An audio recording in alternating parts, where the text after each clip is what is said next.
The confusing issue of where animal rights end and human rights begin got more confusing this week with the widespread headline that 2 chimpanzees were granted human rights by a New York court. The story stems from a lawsuit filed by the Nonhuman Rights Project, a nonprofit dedicated to gaining legal rights for animals. The group filed for and got a court order challenging Stony Brook University's detainment of 2 chimpanzees.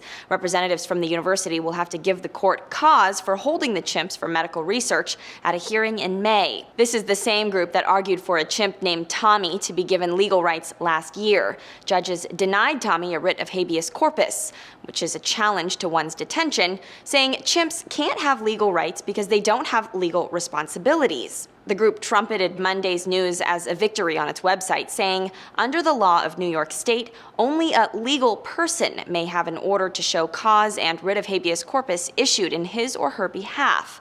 The court has therefore implicitly determined that the chimps, Hercules and Leo, are persons. That's all true to a certain extent, and it's farther than the last case got, so it's not surprising that the news about the chimps getting human rights spread quickly Monday.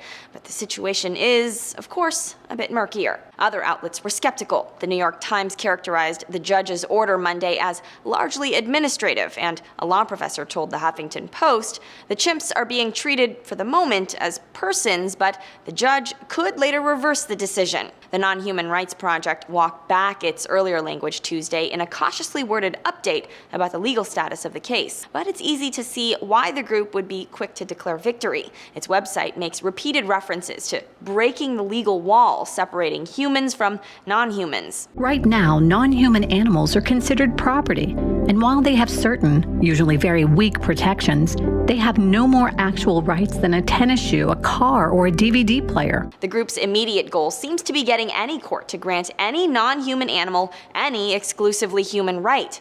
Basically, it's fighting for the legal precedent. The fact that the judge's order Monday included a writ of habeas corpus means it comes very close to satisfying that goal. But the near victory didn't last long. Tuesday afternoon, the group tweeted that the judge who issued Monday's ruling had amended it by striking out the words "and writ of habeas corpus" from the title of her order. But it will get to argue its case in court at least. On its website, the group's president said, "Whatever happens, we will try again and win next time, or the time after that, or the time after that." That patience will likely be tested. Legal analysts told CNN they don't see any court giving chimps legal rights anytime soon. If you do believe that's what this is, you may be in for a rude surprise. I think it's going to get thrown out after the hearing. If the group does win, it's asking that the chimps Hercules and Leo be transferred to a sanctuary in Florida. The hearing is set for May 6th. For Newsy, I'm Christina Hartman.